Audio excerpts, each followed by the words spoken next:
Ako si Mia, isang simpleng babae na laging nagdarasal at naniniwala sa pag-ibig ng Diyos. Hindi ko akalain na sa loob ng simbahan, sa harap ng altar, ay magkakaroon ako ng damdaming hindi ko kayang pigilin. Ang damdaming ito ay para sa isang pari, si Padre Luis, na nagbago ang aking pananaw sa maraming bagay. Noong una ko siyang nakita, tila may kakaiba na sa kanyang presensya. Siya ang bagong pari na itinalaga sa aming parokya. Sa bawat misa, ang kanyang mga salita ay tila may panibagong liwanag na nagbibigay pag-asa sa lahat ng nakikinig. Ramdam ko ang kanyang sinseridad, ang kanyang pagmamahal sa Diyos at sa kanyang kapwa. Ngunit sa kabila ng kanyang kabanalan, ay may isang bahagi sa kanya na tila naghahanap ng paggalinga. Isang bahagi na tila ako lang ang nakakapansin. Sa tuwing kami ay magkakaroon ng pagkakataon na mag-usap, nararamdaman ko ang pag-iisa sa kanyang mga mata. Isang araw, matapos ang misa, nagkaroon kami ng mahabang pag-uusap. Napag-usapan namin ang tungkol sa mga bagay na hindi na ibabahagi sa publiko. Hindi ko alam kung paano nagsimula, pero bigla na lang naming naibahagi ang aming mga pinagdadaanan. Nalaman kong si Padre Luis ay nagdaan sa isang matinding krisis sa pananampalataya. Ilang beses kong tinanong si Lord kung bakit ako pinili para sa ganitong buhay. Sabi niya habang nakatingin sa altar. Pero sa tuwing susubukan kong bumitiw, tila may kamay na humihila sa akin pabalik. Ang kanyang mga salita ay parang alingaw-ngaw sa aking isipan. Ako rin, sa kabila ng aking pananampalataya, ay may mga tanong na hindi ko masagot. Pareho kaming naguguluhan. Pareho kaming naghahanap ng kasagutan. Hindi ko alam kung paano ko nasabing, Padre Luis, kung kailangan mo ng makakausap, nandito lang ako. Ang mga salitang iyon ay tila may sariling buhay na lumabas mula sa aking bibig. Simula noon, nagkaroon kami ng mas malalim na koneksyon. Sa bawat pag-uusap, sa bawat palitan ng tingin, ramdam ko ang damdamin na hindi ko kayang pigilan. Isang damdamin na alam kong hindi tama pero hindi ko kayang itanggi. Isang gabi, matapos ang isang mahabang araw ng trabaho, ako'y naglakad patungo sa simbahan. Ang hangin ay malamig at ang buong paligid ay tahimik. Pagpasok ko sa loob, nakita ko si Padre Luis na nagdarasal sa harap ng altar. Hindi ko alam kung bakit, pero ako'y lumapit sa kanya. Mia, sabi niya, sa bawat dasal ko, ikaw ang nasa isip ko. Hindi ko alam ang sasabihin. Hindi ko alam kung ano ang mararamdaman. Sa gitna ng katahimikan, naramdaman ko ang tibok ng aking puso na tila gusto nang sumabog. Padre Luis, hindi ko alam kung bakit, pero ramdam ko ang pag-ibig na ito. Sa mga salitang iyon, nagkaroon ng matinding tensyon sa pagitan namin. Alam naming bawal ito, alam naming mali. Pero sa kabila ng lahat, hindi namin kayang pigilan ang damdamin na unti-unting nag-uugnay sa amin. Sa gitna ng aming pag-uusap, biglang nagkaroon ng malakas na tunog mula sa likuran ng simbahan. Isang tunog na parang boses na nagsasabing, Mia Luis, mag-ingat kayo. Napatingin kami pareho sa likuran, pero wala kaming nakita. Ngunit ang tunog na yon ay tila isang babala. Napalunok kami ng sabay, at sa mga mata ni Padre Luis, nakita ko ang takot at pag-aalinlangan. Hindi namin alam kung ano ang susunod na mangyayari, pero alam namin na ang gabing iyon ay simula ng isang kwento na puno ng misteryo at panganib. Nang bumalik ako sa simbahan kinabukasan, dala ang buo kong desisyon na kalimutan ang nararamdaman ko para kay Padre Gabriel. Hindi ko inaasahan ang mga susunod na pangyayari. Pagpasok ko pa lamang sa pintuan, naramdaman ko na ang kakaibang enerhiya. Parang may alingaw-ngaw ng mga dasal, umaasang makatagpo ng milagro. Subalit ang milagro na naramdaman ko ay hindi ang tradisyonal na himala na inaasahan ng mga deboto. Ito ay isang damdamin na nagsusumigaw sa akin na hindi ko maipagkakaila. Nakita ko si Padre Gabriel na nakatayo sa harap ng altar. Ang kanyang mga mata ay nakapikit habang taimtim na ninananalangin. Sa kabila ng kanyang katahimikan, tila may mga hindi nakikitang puwersa na nag-uugnay sa amin. Habang pinagmamasdan ko siya, ang kanyang presensya ay lumalagpas sa pisikal na anyo. Para siyang isang bituin sa gabi, nag-iisang liwanag sa karimlan ng aking puso. Maria? Tawag niya nang mapansin ang aking presensya. Ang kanyang boses ay puno ng pag-aalala at pagkabahala, na para bang alam niya ang laban na nagaganap sa loob ko.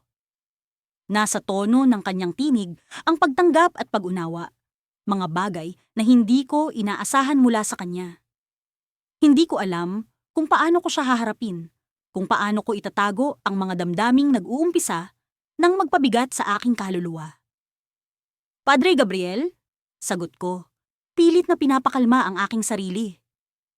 Napunta po ako rito para magdasal at usisain ang aking kalooban. Nais ko pong makahanap ng kapayapaan. Ngumiti siya, isang ngiti na puno ng kabutihan at pag-asa. Kapayapaan ang iyong hanap, ngunit tila may ibang nilalaman ang iyong puso. Hindi ko alam kung paano niya nabasa ang aking kalooban, ngunit ang kanyang mga salita ay totoo. Paano ko maitatago ang damdamin ko kung siya ay may kakayahang makita ito? Sa pagitan ng aming katahimikan, naramdaman ko ang lakas ng aming koneksyon. Walang salitang lumabas sa aming mga labi, ngunit para bang ang aming mga puso ay nag-uusap sa isang lihim na wika. Ang damdamin ko para kay Padre Gabriel ay hindi lamang simpleng pagkagusto. Ito ay isang malalim na pagmamahal, isang damdamin na hindi ko inaasahan na mararamdaman para sa isang taong hindi ko dapat mahalin. Maria, minsan ang mga desisyon natin ay hindi madali, sabi niya, habang patuloy na nakatingin sa akin. Ngunit kailangan nating piliin ang tamang landas, kahit na masakit. Ang kanyang mga salita ay pumukaw sa akin. Alam kong tama siya, ngunit paano ko pipigilan ang damdamin ko? Paano ko pipiliin ang tamang landas kung ang puso ko ay naglalakbay sa ibang direksyon? Habang magkausap kami, isang matandang babae ang lumapit sa amin. Si Lola Rosa, isang deboto ng simbahan na kilala sa kanyang mga kwento tungkol sa mga milagro na naranasan niya sa simbahan. Padre Gabriel, Maria, sabi niya, ang kanyang mga mata ay puno ng kirot. May kailangan kayong malaman. Nagkatinginan kami ni Padre Gabriel, nagtataka sa biglaang pagdating ni Lola Rosa. Ano po yon, Lola? Tanong ni Padre Gabriel. Ang kanyang boses ay puno ng pag-aalala. May nangyari sa aking panaginip, sabi ni Lola Rosa. Ang kanyang boses ay puno ng pagkabahala. Isang pangitain na nagsasabi ng isang malaking pagsubok na darating sa simbahan. Isang pagsubok na maglalagay sa panganib sa lahat ng nandito. Ang kanyang mga salita ay nagbigay ng kaba sa aming mga puso. Ano ang ibig sabihin ng kanyang pangitain? Paano namin ito haharapin? Habang nagtataka kami sa mga kanyang sinabi, ang simbahan ay tila nababalot ng misteryo. Ang kapayapaan na hinahanap ko ay napalitan ng pag-aalala at pagkabahala. Habang nag-uusap kami ni Lola Rosa, naramdaman ko ang kakaibang paggalaw sa paligid. Ang hangin ay tila nagbago. Ang mga kandila sa altar ay nagningas ng mas maliwanag. Ang simbahan na dati tahimik ay naging puno ng mga bulong. Mga bulong na hindi namin maipaliwanag. Padre Gabriel, sabi ko, ang aking boses ay nanginginig. Ano po ang gagawin natin? Hindi siya sumagot kaagad, ngunit nakita ko sa kanyang mga mata ang determinasyon. Kailangan nating magdasal, Maria. Kailangan nating humingi ng gabay mula sa Diyos. Ngunit habang nagdasal kami, ang hangin ay lalong bumigat. Ang mga bulong ay naging mas malakas. Ang simbahan ay tila nag-aalala sa pagsubok na paparating. Habang nakapikit ako, naramdaman ko ang presensya ng isang bagay na hindi ko maipaliwanag. Isang puwersa na tila nagbabantang lumamon sa amin. At sa gitna ng aming panalangin, isang malakas na tunog ang bumasag sa katahimikan. Ang tunog ay nagmula sa altar, isang bagay na hindi namin inaasahan. Nang bumukas ang aking mga mata, nakita ko ang isang imahe na nagbibigay ng takot at pag-aalala. Ang krus na nasa altar ay nag-iba ng anyo. Nagpakita ng isang senyales na ang pagsubok ay dumating na. Ano ang mangyayari sa amin? Paano namin haharapin ang pagsubok na ito? Ang sagot ay wala pa sa amin, ngunit alam kong ang damdamin ko para kay Padre Gabriel ay hindi lamang isang karaniwang damdamin. Ito ay magiging bahagi ng laban na kakaharapin namin.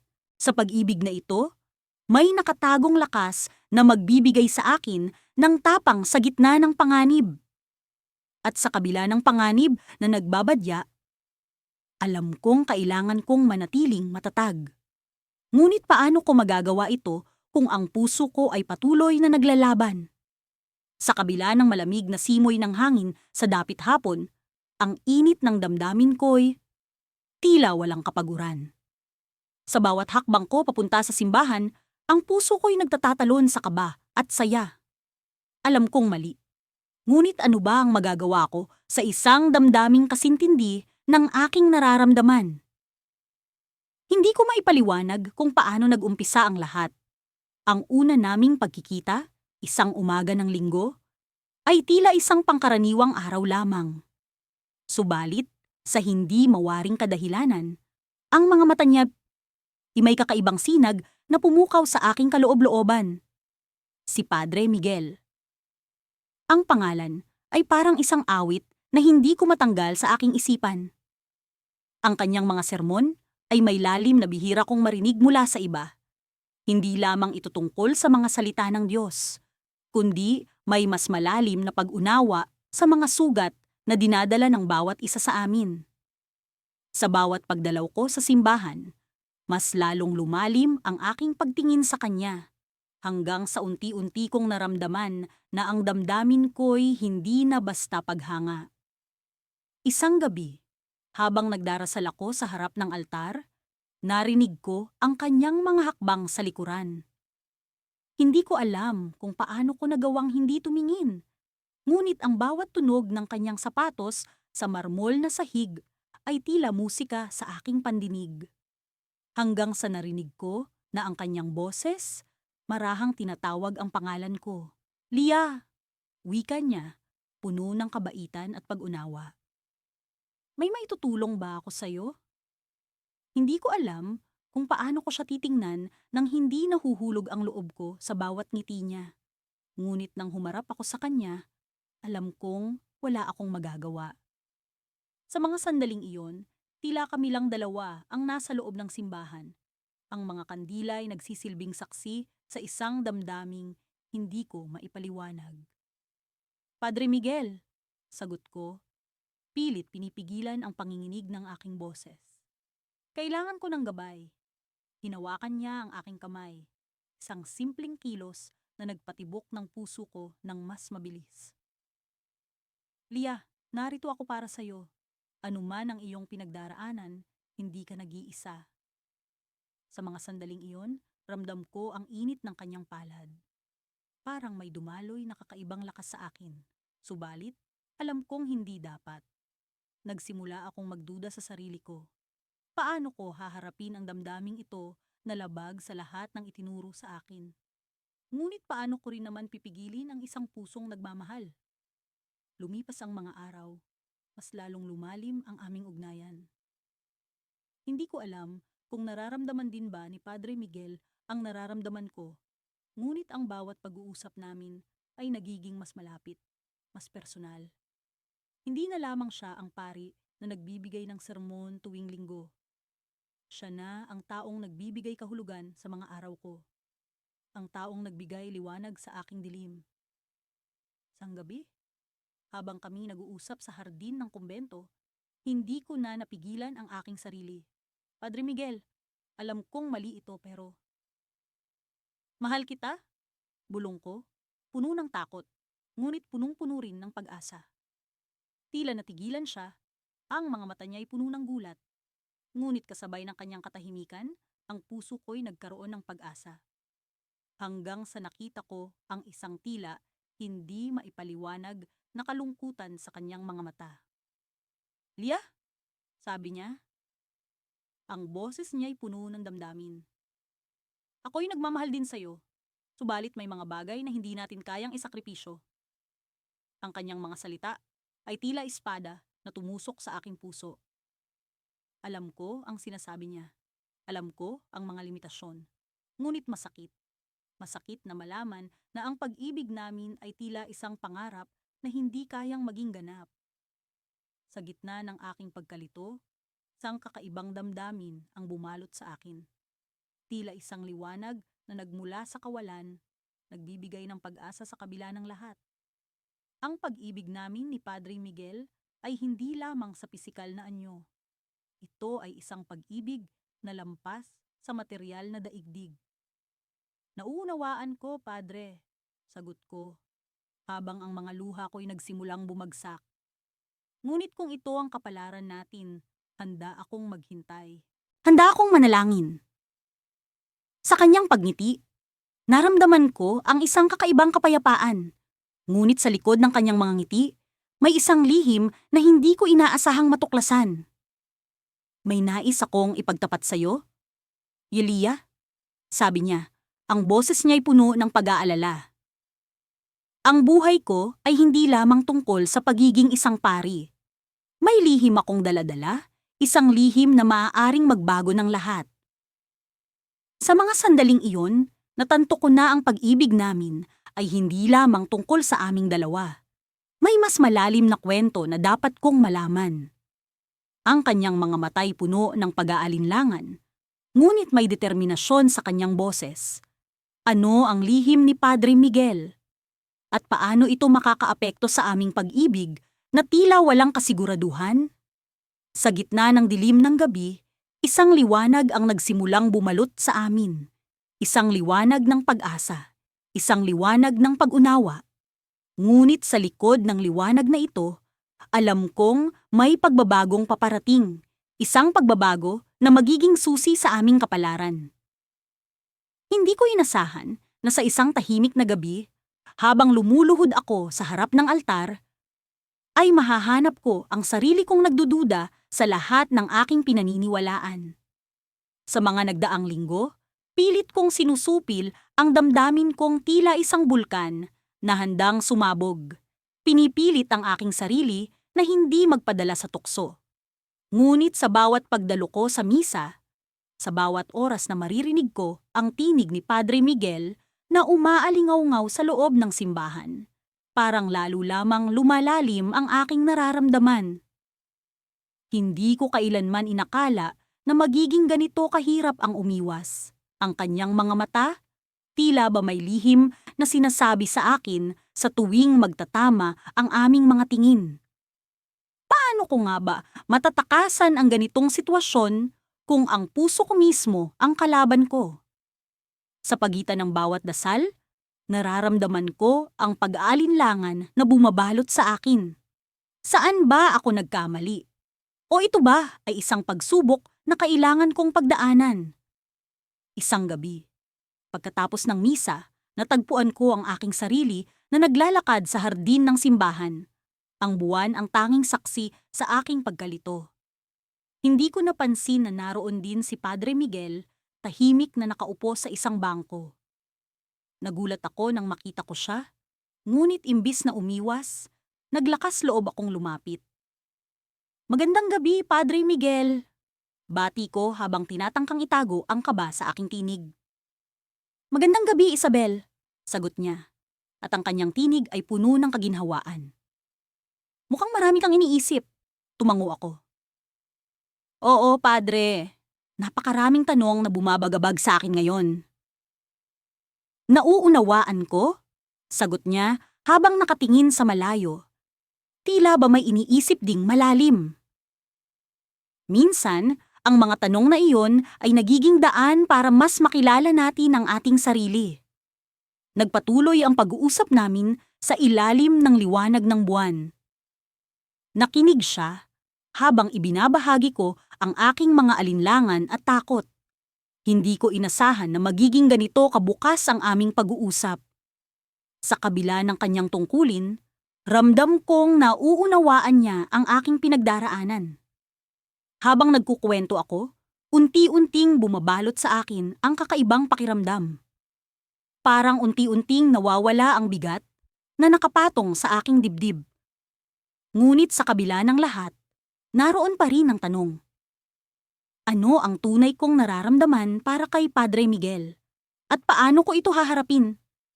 Pagkatapos ng aming pag-uusap, nagpa siya akong umuwi.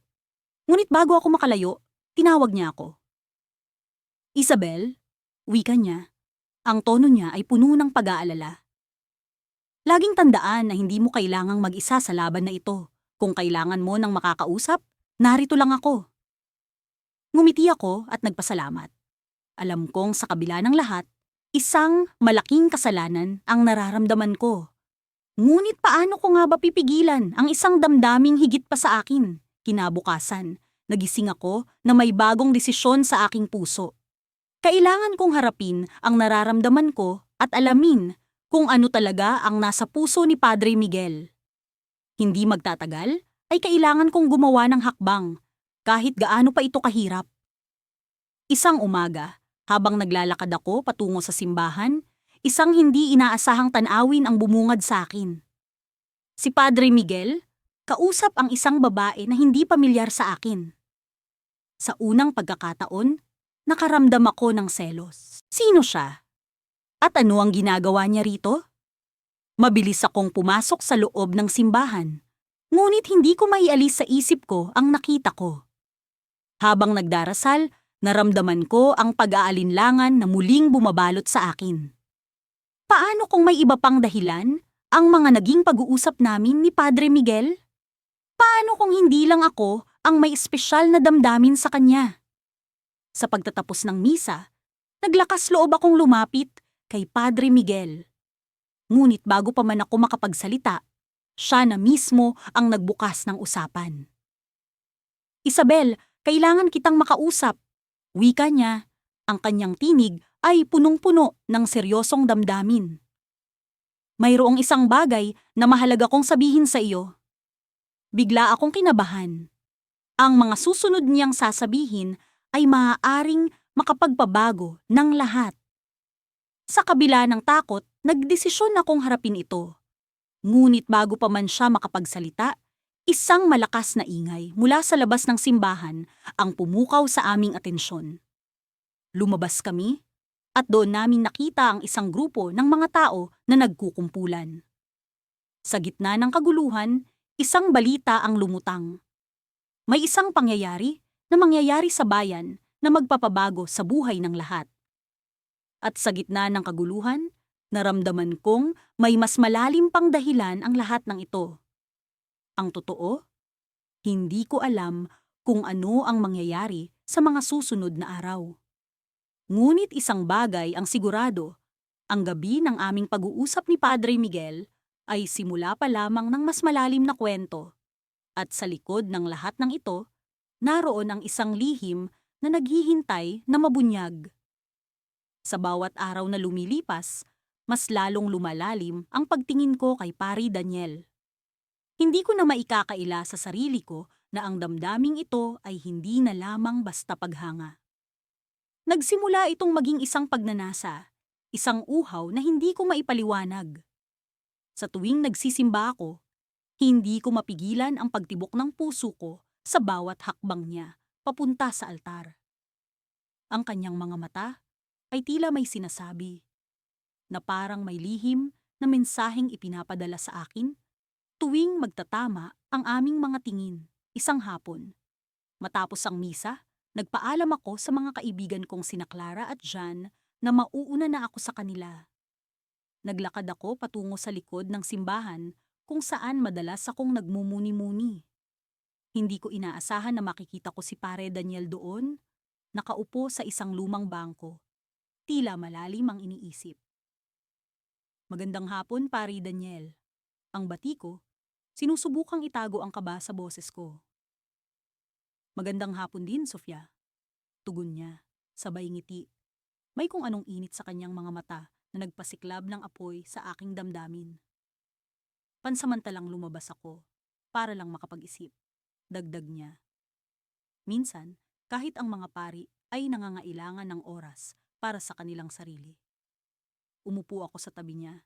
Hindi alintana ang gumuguhit na agwat sa pagitan naming dalawa. Maaari ba kitang samahan? Tanong ko. Tumango siya at kami nag-usap ng tungkol sa mga simpleng bagay, tungkol sa araw, sa mga bulaklak at sa mga pangarap. Ngunit sa bawat palitan ng salita, alam kong may mas malalim na usapan sa pagitan namin. Isang usapan na hindi nangangailangan ng mga salita. Alam mo, Sofia, biglang sabi ni Pari Daniel, may mga bagay sa buhay na hindi natin inaasahan, mga bagay na hindi natin kayang kontrolin. Nagulat ako sa direksyon ng kanyang sinabi. Anong ibig mong sabihin? Tanong ko. Sinusubukang intindihin ang kanyang mga salita. May mga damdamin na hindi inaasahan, mga damdamin na hindi dapat maramdaman, sagot niya. Ang kanyang mga mata ay tila nag-aapoy ng emosyon. Hindi ko alam kung anong sasabihin, pero ang puso ko ay parang tumatalon sa tuwa. Alam ko, sa pagkakataong iyon, na hindi lamang ako ang nakakaramdam ng ganito. Ngunit sa kabila ng pag-aalab ng damdamin, alam namin pareho na ito ay bawal, sang kasalanan sa mata ng Diyos at ng lipunan. Pari Daniel, hindi ko alam kung paano ito nangyari. Pero, hindi ko natapos ang sasabihin dahil bigla siyang tumayo, ang kanyang muka ay puno ng pagkalito. Hindi ito tama, Sofia. Hindi ito makapagbibigay ng kapayapaan sa ating mga kaluluwa, sabi niya. Ngunit sa tono ng kanyang boses ay may pahiwatig ng pagsuko. Ano ang gagawin natin? Tanong ko. Umaasa na may sagot siya sa gulo ng sitwasyong ito. Pagdarasal, Sofia. Iyan lang ang magagawa natin. Ipagdasal ang ating mga damdamin at hingin ang patnubay ng Diyos, sagot niya. Ngunit sa ilalim ng kanyang mga salita ay naroon ang alon ng damdamin na hindi niya kayang pigilan. Sa mga sumunod na araw, nagpatuloy ang aming pag-uusap. Pilit na hinahanap ang kasagutan sa mga tanong ng aming mga puso. Hanggang isang gabi, natanggap ko ang balita na maglilipat na si Pari Daniel sa ibang parokya. Hindi ko alam kung ano ang aking mararamdaman. Galit ba? Lungkot? O takot na hindi ko na siya makikita? Sa huling misa niya sa aming simbahan, hindi ko mapigilang mapaluha. Sa kanyang humilya, naroon ang mga salitang patungkol sa pag-ibig, sa sakripisyo, at sa pananampalataya. Mga salitang nagbigay ng liwanag sa madilim na bahagi ng aking puso. Matapos ang misa, lumapit siya sa akin. Sofia, sana'y makahanap ka ng kapayapaan. Lagi kang nasa aking dasal, sabi niya. Ang kanyang mga mata ay puno ng lungkot. Pare Daniel, hindi ko alam kung paano ko haharapin ang mga susunod na araw na wala ka. Pero salamat sa mga aral at sa mga sandaling ibinigay mo sa akin, tugon ko. Ang luha ay hindi ko mapigilan. At sa huling pagkakataon, nagtagpo ang aming mga mata. Naroon ang pamamaalam at pangako na minsan, sa ibang pagkakataon at panahon, maaaring magtagpo muli ang aming mga landas. Ngunit sa isang hindi inaasahang pangyayari, habang papalabas na siya ng simbahan, biglang bumukas ang pinto at bumungad ang isang taong matagal ko nang hindi nakikita, si Mateo, ang dati kong kasintahan. Ang kanyang mga mata ay puno ng determinasyon, at sa isang iglap, nagbago ang lahat. Bakit siya nandito? Ano ang pakay ni Mateo? Ito ba ay isang senyales na may nakatakda pa sa akin sa hinaharap? O isa lamang itong bagong dagok sa aking damdamin? Sa isang iglap, ang mundo ko ay muling nagulo. Mula nang makilala ko si Padre Adrian, Nagbago ang lahat sa akin. Ang kanyang mga pangaral ay tila musika sa aking pandinig, at ang kanyang mga mata ay tila naglalaman ng mga lihim na nais kong tuklasin. Sa bawat misa, hindi ko mapigilan ang pagtibok ng aking puso sa isang paraang hindi ko pa naranasan noon. Alam kong mali ito. Ngunit paano mo pipigilan ang isang damdaming tila natural na dumadaloy sa iyong pagkatao? Isang araw, matapos ang misa, nagpasya akong magtagal sa simbahan.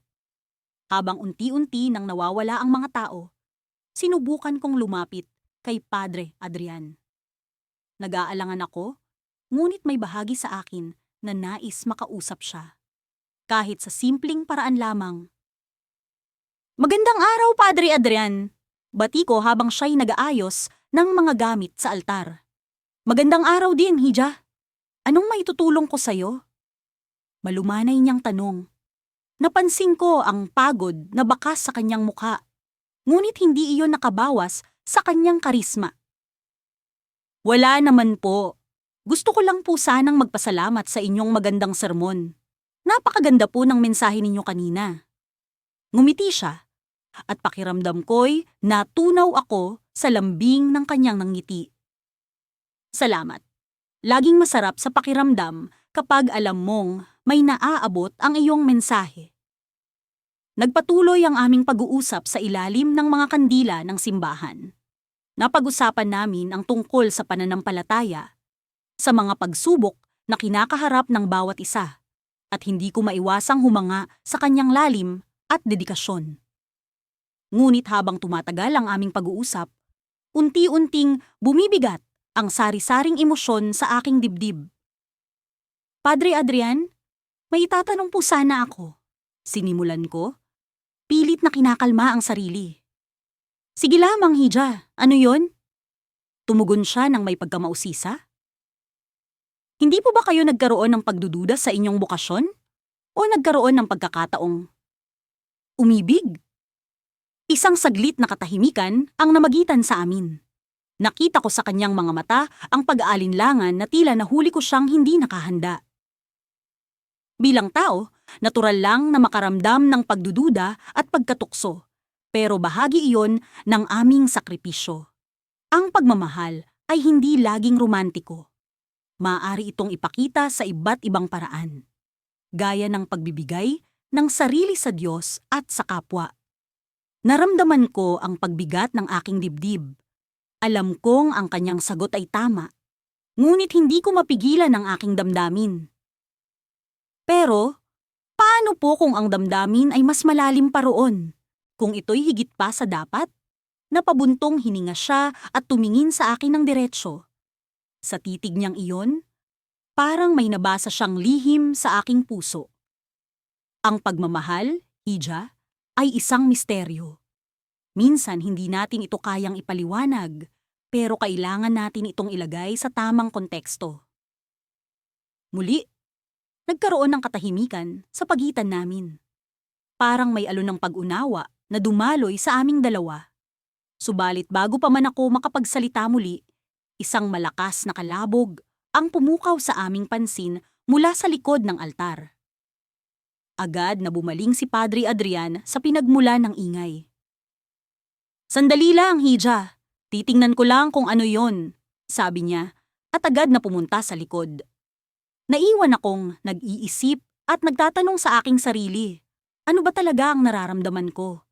At bakit parang lalo pang lumalalim ito sa kabila ng mga paliwanag ni Padre Adrian?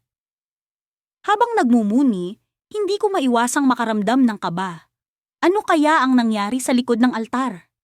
Makalipas ang ilang minuto, bumalik si Padre Adrian. Ngunit iba ang ekspresyon ng kanyang mukha.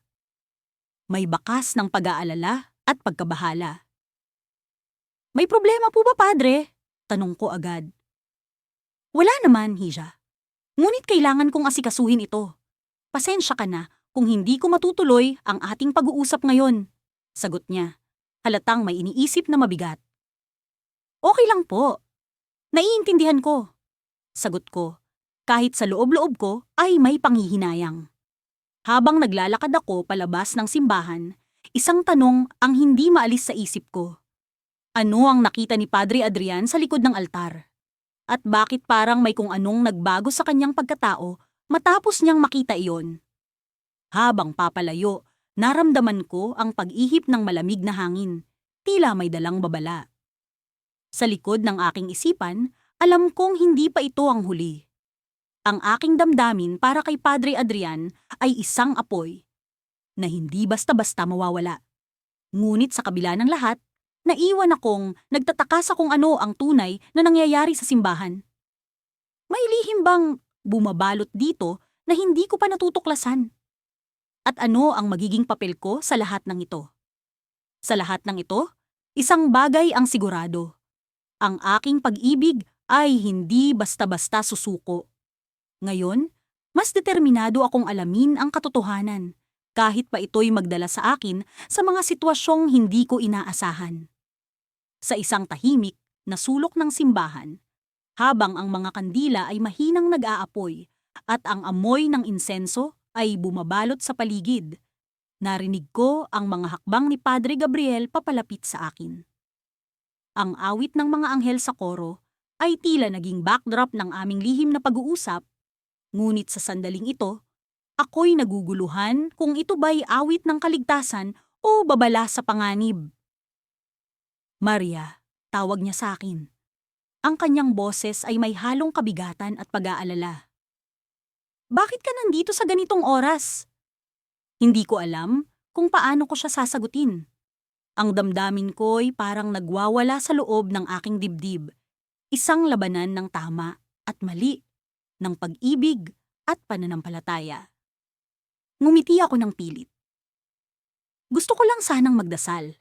Sabi ko, kahit alam kong hindi ito ang buong katotohanan. Hindi ko magawang ipagtapat sa kanya ang tunay na dahilan kung bakit ako nandito, ang pag-asang makita siya, kahit saglit lamang. Lumapit siya sa akin, ang kanyang mga mata ay tila nangungusap. Maria, alam mo ba ang panganib ng ating sitwasyon? Tanong niya. Ang kanyang mga mata ay nag-uusisa, ngunit puno ng pagkaawa. Hindi ko alam kung para sa akin o para sa kanya ang awa na yon. Tumango ako, hindi magawang magsalita. Alam ko ang lahat ng ito. Ang pag-ibig na ito ay bawal. Isang kasalanan sa mata ng Diyos at ng lipunan. Ngunit paano ko mapipigilan ang pusong ito na patuloy na humihiyaw para sa Kanya? Sa bawat pagpasok ko sa simbahan, sa bawat pagtingin ko sa Kanya habang siya'y nagmimisa, ang damdamin ay lumalakas, tumitindi, hanggang sa hindi ko na alam kung paano ko ito matatakasan. Maria, mahalaga sa akin ang pananampalataya ko. Ang tungkulin ko bilang pari, patuloy ni Padre Gabriel, ang kanyang boses ay puno ng sinseridad. Ngunit mahalaga ka rin sa akin. Hindi ko alam kung paano ito haharapin. Sa mga sandaling iyon, nagkaroon ako ng kakaibang tapang. Gabriel! Sabi ko, ang paggamit ko sa kanyang pangalan ay parang isang paglabag sa mga batas ng simbahan. Hindi ko alam kung paano ko pipigilan ang damdamin ko para sa iyo. Ngunit ang alam ko lang ay ito'y tunay at totoo. Nakikita ko ang pag-aalala sa kanyang mukha. Ang pag-aalala para sa aming dalawa. Para sa kanyang mga pangarap na maging isang tapat na lingkod ng Diyos. Ngunit sa likod ng mga iyon, naroon din ang damdamin na matagal nang nakatago. Ang pag-ibig na hindi niya inaasahan na mararamdaman para sa isang gaya ko. Habang nakatayo kaming dalawa sa loob ng simbahan, sa gitna ng kadiliman at liwanag, naramdaman ko ang init ng kanyang kamay na mahigpit na humawak sa akin. Maria, hindi ko alam kung paano natin ito haharapin. Bulong niya, puno ng pagkalito at kaba. Ngunit bago ko pa man siya masagot, isang biglang kaluskos ang narinig namin mula sa likod ng simbahan. Ang tunog na iyon ay tila isang matalim na katahimikan na dumurog sa aming sandali. Pareho kaming nagulat at ang takot ay bumalot sa aking puso. Sino ang nagmamasid sa amin? Sino ang nakakaalam ng aming lihim? Sa mga sandaling iyon, Lumitaw mula sa dilim ang isang pamilyar na mukha. Si Sister Agnes, ang madre na kilala sa kanyang mahigpit na paninindigan sa mga batas ng simbahan. Ang kanyang mga mata ay puno ng pagtataka at galit, at alam ko na ang aming lihim ay nasilip na ng iba. Padre Gabriel, Maria, ano ang ginagawa ninyo dito? Tanong niya. Ang kanyang tinig ay puno ng awtoridad at paghuhusga. Alam ko sa kanyang tono na hindi na kami makakaligtas pa sa kanyang mga mata. Walang imik si Padre Gabriel, at ako'y hindi rin makapagsalita. Ang aming mga puso ay puno ng takot. Ngunit sa likod nito, naroon ang pag-asang hindi pa ito ang katapusan ng lahat. Habang tinitingnan ko si Sister Agnes, alam kong sa sandaling ito, isang desisyon ang kailangan naming gawin. Ang pag-ibig ba'y ipaglalaban o ang pananampalataya ang mananaig? Sa gitna ng kaguluhan ng aking isipan, isang bagay ang tiyak. Ang laban na ito ay hindi pa tapos, at ang aming kwento ay hindi pa nagwawakas.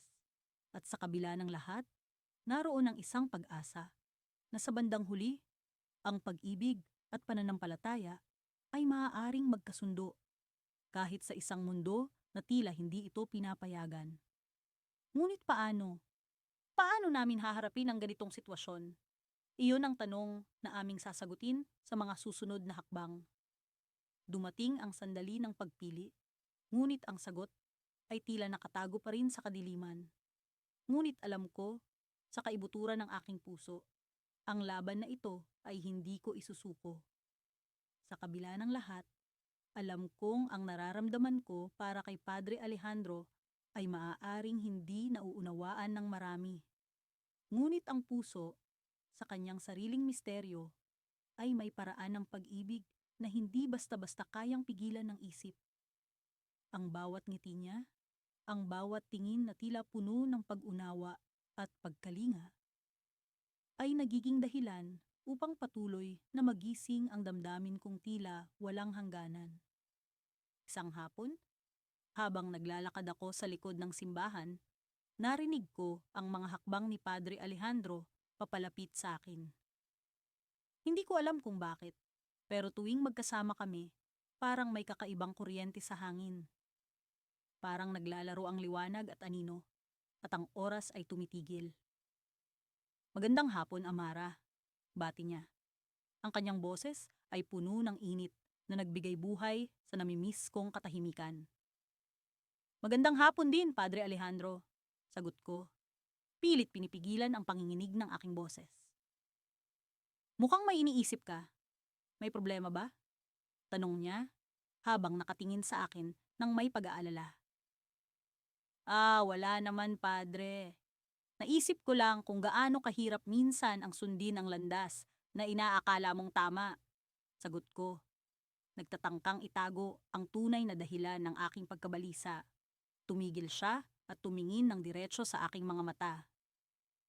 Amara, alam mo bang minsan, ang mga bagay na tila imposible ay nagiging daan upang mas makilala natin ang ating sarili? Napaisip ako sa kanyang sinabi. Totoo nga, ang damdamin ko para sa kanya ay nagdala sa akin sa isang landas na puno ng pag-iisip at pagdududa. Ngunit sa kabila nito, natutunan ko kung paano mangarap, kung paano umasa, at kung paano magmahal nang walang inaasahan kapalit. Nagpatuloy kami sa paglalakad at napadpad kami sa isang lumang hardin sa likod ng simbahan. Tahimik at puno ng mga bulaklak, tila isang piraso ng langit. Doon kami umupo sa isang lumang bangko at nagpatuloy ang aming pag-uusap. Amara, minsan may mga bagay na kailangan nating ipaglaban kahit na alam nating mahirap, wika ni Padre Alejandro na tila may mabigat na nais ipahayag. Anong ibig mong sabihin, Padre? Tanong ko. Nararamdaman ang kakaibang kaba sa kanyang tinig.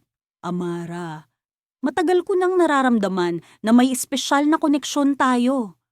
Alam kong ito'y mahirap at hindi dapat, ngunit hindi ko kayang itago ang damdamin ko sa iyo. Nabigla ako sa kanyang pag-amin. Hindi ko inaasahan na ang aking lihim na damdamin ay sinasalamin din pala niya. Ngunit kasabay ng tuwa ay ang takot sa maaaring mangyari. Padre Alejandro, hindi ko alam kung ano ang dapat nating gawin. Alam mong bawal ito at hindi natin dapat ipaglaban ang isang bagay na alam nating mali. Huminga siya ng malalim at tila nag-isip ng malalim bago siya sumagot. Amara, hindi ko alam ang sagot, pero alam ko ang damdamin ko. Hindi ko ito kayang ipagwalang bahala.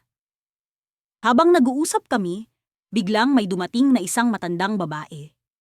Kilala ko siya bilang si Tia Lourdes, na matagal nang naglilingkod sa simbahan.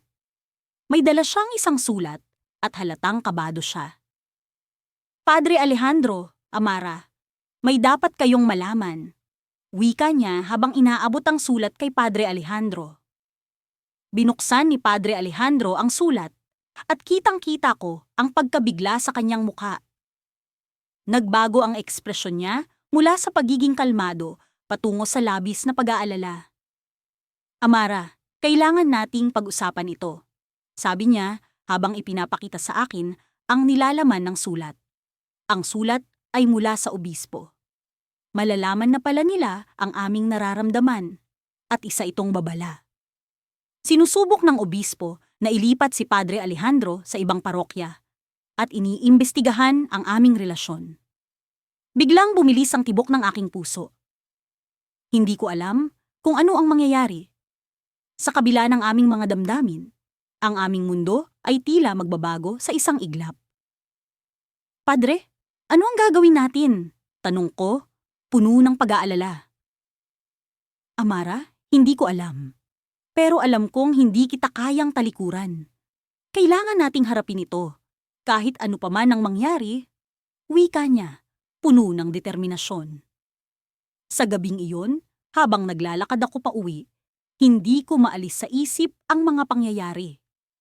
Alam kong mahirap ang landas na tatahakin namin, ngunit sa kabila ng lahat, nararamdaman ko ang lakas at pag-asa mula sa pag-ibig na hindi inaasahan.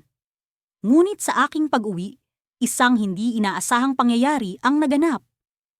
Sa harap ng aking pintuan, nakatayo ang aking mga magulang, may dalang liham mula sa obispo. Ang kanilang mga mukha ay puno ng pagkabahala. Amara, kailangan nating mag-usap, sabi ng aking ina habang inaabot ang sulat. Habang binabasa ko ang liham, naramdaman ko ang puot at lungkot sa aking puso. Ang liham ay nagsasaad ng posibilidad na ako'y paalisin sa komunidad dahil sa aking relasyon sa pari. Ang aking mundo ay tila gumuho. Ngunit alam kong hindi ito ang katapusan ng aming kwento. Sa kabila ng lahat, ang aming pag-ibig ay isang laban na hindi basta-basta susuko. Ngunit paano ko ipaglalaban ito kapag ang lahat ng nasa paligid ay tila nagbabantang sirain ito?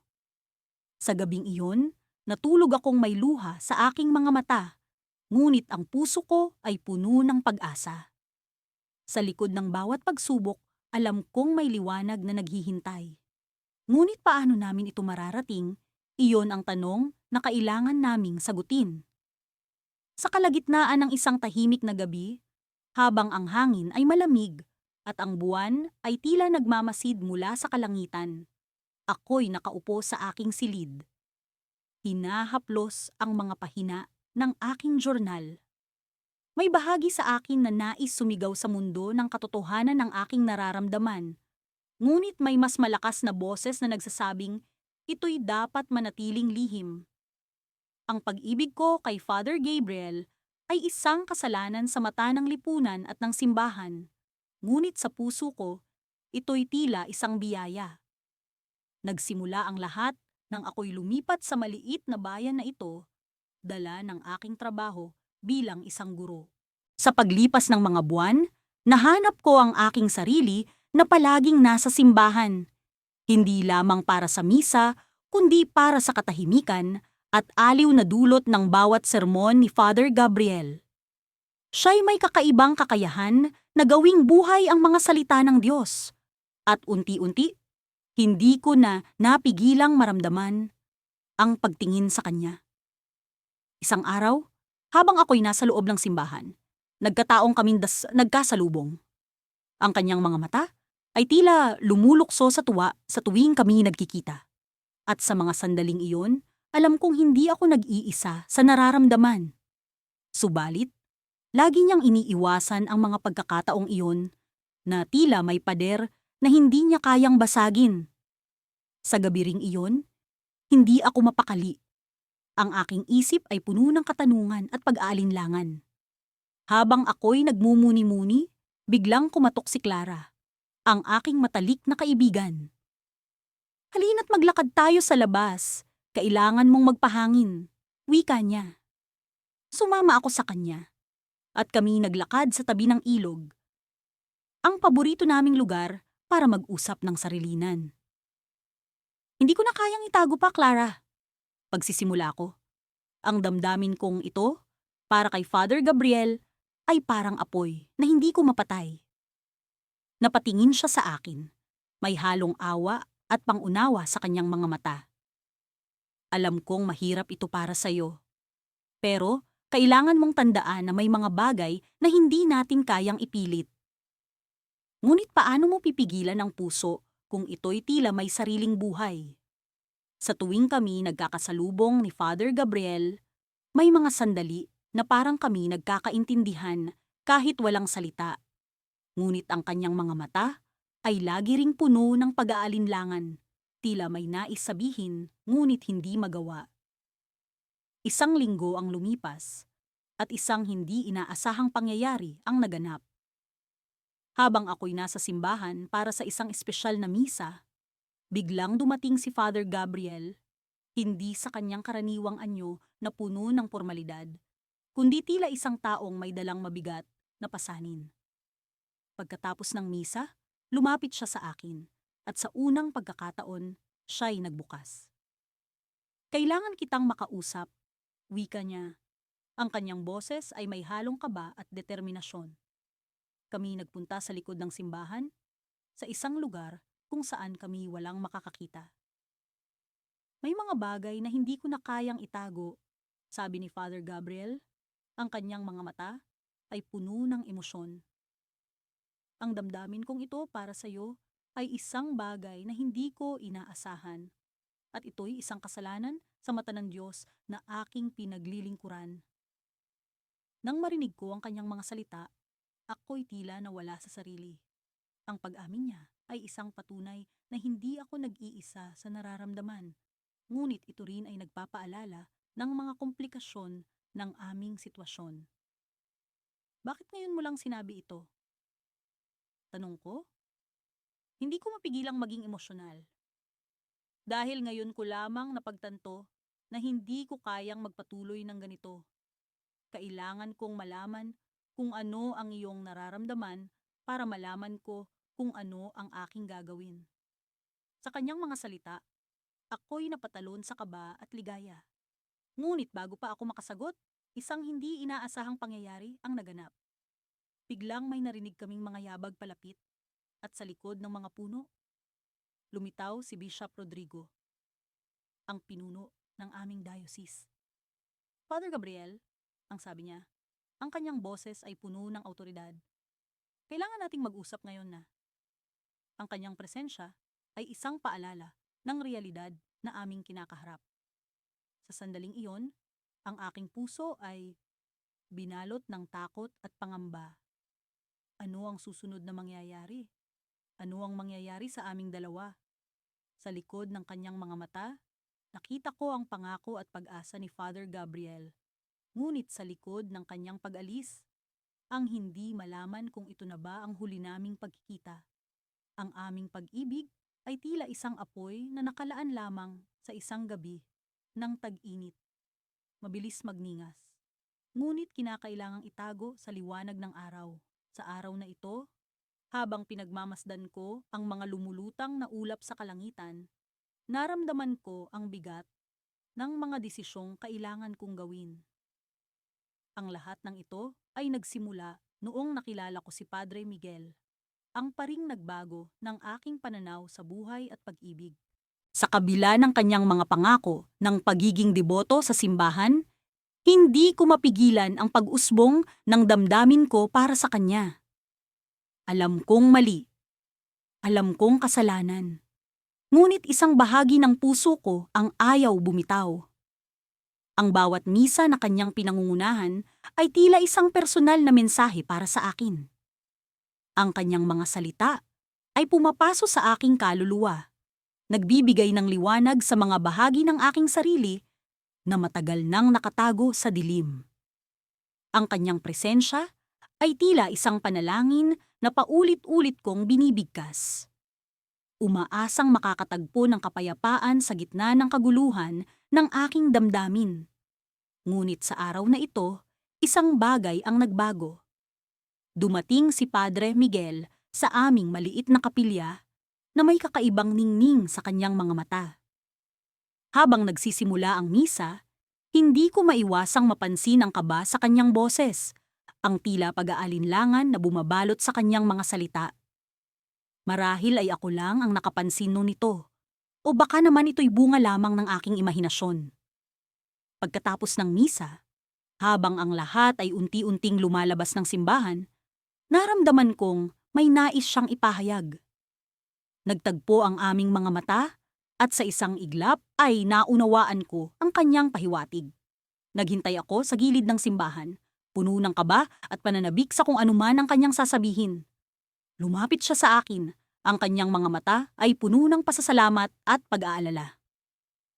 "Maria?" sabi niya. Ang kanyang boses ay isang bulong na halos hindi ko marinig. "May kailangan akong ipagtapat sa iyo."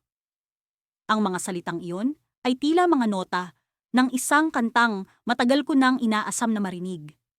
Ngunit bago siya makapagsalita pa, isang grupo ng mga parokyano ang lumapit sa amin, humihingi ng kanyang basbas. Napilitan siyang umalis, iniwan akong nakabitin sa kanyang mga dinatapos na salita. Habang naglalakad ako pa uwi, hindi ko maiwasang isipin kung ano ang nais niyang sabihin. Parang may nakatagong lihim sa kanyang mga mata. Isang bagay na maaaring magbago sa lahat ng bagay na alam ko tungkol sa kanya at sa aking sarili. Kinabukasan, nagdesisyon akong bumalik sa simbahan. Hindi ko alam kung ano ang aking inaasahan, ngunit alam kong kailangan kong malaman ang katotohanan. Pagdating ko roon, nakita ko siyang nakaluhod sa harap ng altar, tila isang anino ng kanyang dating sarili. Lumapit ako, at sa kanyang paglingon ay nakita ko ang luha sa kanyang mga mata. "Maria," bulong niya, "may isang bagay na dapat mong malaman." Ang kanyang mga salita ay tila isang susi na nagbukas sa isang pinto ng mga lihim. "Nagdesisyon akong lisanin ang pagiging pari," sabi niya. Ang kanyang tinig ay puno ng lungkot at pag-asa. Hindi ko na kayang ipagpatuloy ito habang may nararamdaman akong ganito. Hindi ko alam kung ano ang isasagot.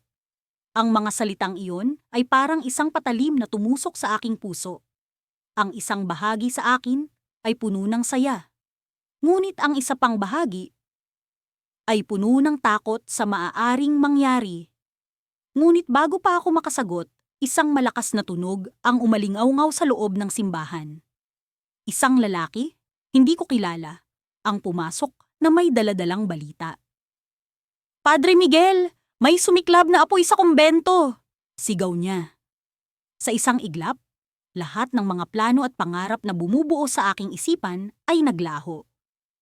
Nagmadali kaming lumabas ng simbahan, ang mga paa namin ay tila hindi tumatama sa lupa sa bilis ng aming pagtakbo. Sa pagdating namin sa kumbento, nakita ko ang mga apoy na lumalamon sa estruktura. Ang mga apoy ay sumasayaw sa dilim ng gabi, tila mga demonyong nagwawala. Sa gitna ng kaguluhan, naramdaman ko ang paghawak ni Padre Miguel sa aking kamay. Ang kanyang mga mata ay puno ng determinasyon. "Maria, kailangan kong pumasok," sabi niya. Ang kanyang boses ay puno ng tapang at pag-aalala. "Hindi," sigaw ko, ngunit alam kong walang makakapigil sa kanya. Sa kanyang pagpasok sa naglalagablab na apoy, Isang hindi maipaliwanag na damdamin ang bumalot sa akin. Sa mga sandaling iyon, naunawaan ko na ang pag-ibig ay hindi laging tungkol sa pagkakaroon, kundi sa kakayahang magparaya. Habang tinitingnan ko ang mga apoy, isang tanong ang bumabagabag sa aking isipan. Magagawa ko bang ipaglaban ang pag-ibig na ito? Kahit na ang kapalit ay ang pagkawala ng lahat ng bagay na mahalaga sa akin. Habang bumabalot ang dilim ng gabi, ang sagot ay nananatiling isang misteryo, isang lihim na hindi ko pa mahanap sa aking puso. Sa bawat araw na lumilipas, lalong tumitindi ang pagnanasa at labanan sa loob ng aking puso't isipan. Isang bahagi sa akin ang nagsasabing hindi tama ang nararamdaman ko para kay Padre Daniel. Ngunit sa tuwing nakikita ko siya, sa bawat ngiti ng kanyang mga mata, tila ba may umuusbong na pag-asa sa aking kalooban. Isang pag-asa na siya, sa kabila ng kanyang panata, ay may kaparehong damdamin para sa akin. Minsang pumunta ako sa simbahan, hindi para magsimba, kundi para magdasal ng taimtim. Sa harap ng altar, sa katahimikan ng lugar, iniiyak ko ang mga damdamin kong tila walang kasagutan. Diyos ko! Bulong ko. Bakit ganito ang nararamdaman ko? Bakit sa kabila ng lahat, siya pa rin ang sinisigaw ng puso ko? Habang nakaluhod ako roon, naramdaman ko ang presensya ni Padre Daniel. Hindi ko alam kung paano, pero parang nararamdaman ko kung malapit siya. Siguro dahil sa matindi kong pagnanasa na makita siya, kahit sa mga oras na hindi ko dapat. Tumayo siya sa tabi ko, at sa kabila ng kanyang pananampalataya, naramdaman ko ang bigat ng kanyang mga hakbang. Ana, bulong niya, puno ng pag-aalala ang kanyang tinig. Anong ginagawa mo rito nang ganito kaaga? Hindi ko siya nagawang tingnan sa mata. Nagdarasal, Padre. Nagdarasal para sa kaliwanagan. Tumahimik siya. At naramdaman ko ang kanyang pag-iingat sa bawat galaw. Pareho tayo, Ana. Pareho tayong nagdarasal para sa kaliwanagan. Sa sandaling iyon, hindi ko na nagawang pigilan ang sarili ko. Tumayo ako at hinarap siya. Padre, alam ko kung ano ang nararamdaman ko. Alam ko rin kung ano ang dapat. Pero hindi ko alam kung paano ko itutuloy ang buhay na ito na puno ng pag-iwas sa nararamdaman ko para sa iyo. Huminga siya ng malalim, tila nag-iisip ng malalim. Ana, ako man ay naguguluhan. Ako ay nagmimisyon para sa Diyos. Pero sa kabila ng lahat, ikaw ang laging laman ng dasal ko. May kakaibang init na pumuno sa aking puso sa kanyang pag-amin. Sa isang iglap, tila nawala ang lahat ng hadlang sa pagitan namin. Ngunit alam ko, sa kabila ng aming nararamdaman, ang mundo namin ay magkaiba. Ang pananampalataya niya ay isang pag-ibig na hindi ko kailanman maipapalit. Padre, ano ang gagawin natin? Tanong ko, puno ng pag-aalala at pag-asam. Anna, hindi ko alam. Ang alam ko lang ay kailangan nating magdasal. Kailangan nating hanapin ang gabay ng Panginoon sa desisyong ito. Tumango ako, ngunit sa kabila ng kanyang mga salita, ang puso ko ay puno ng pag-asa. Padre, may pag-asa ba? Ngumiti siya, isang ngiti na puno ng pagkakahiwatig. May pag-asa ang lahat, Ana. Ang Diyos ay hindi nagkukulang sa pagbigay ng pag-asa, kahit sa mga sitwasyong tila imposible. Sa sandaling iyon, alam ko na ang laban ko ay hindi lamang laban para sa pag-ibig, kundi laban din para sa pananampalataya. Bawat hakbang ko ay kailangang puno ng dasal, puno ng pag-asa, na sa kabila ng lahat ay may pagkakaayos. Lumipas ang mga araw na tila ba puno ng pagsubok. Ang mga mata namin ni Padre Daniel ay puno ng mga tanong na hindi masagot ng simpleng pag-uusap lamang. Hanggang sa isang araw, dumating ang isang tawag mula sa obispo. Nagulat si Padre Daniel sa biglang pagbisita ng obispo sa aming maliit na parokya. Padre Daniel, sabi ng obispo, May isang bagay kang dapat malaman.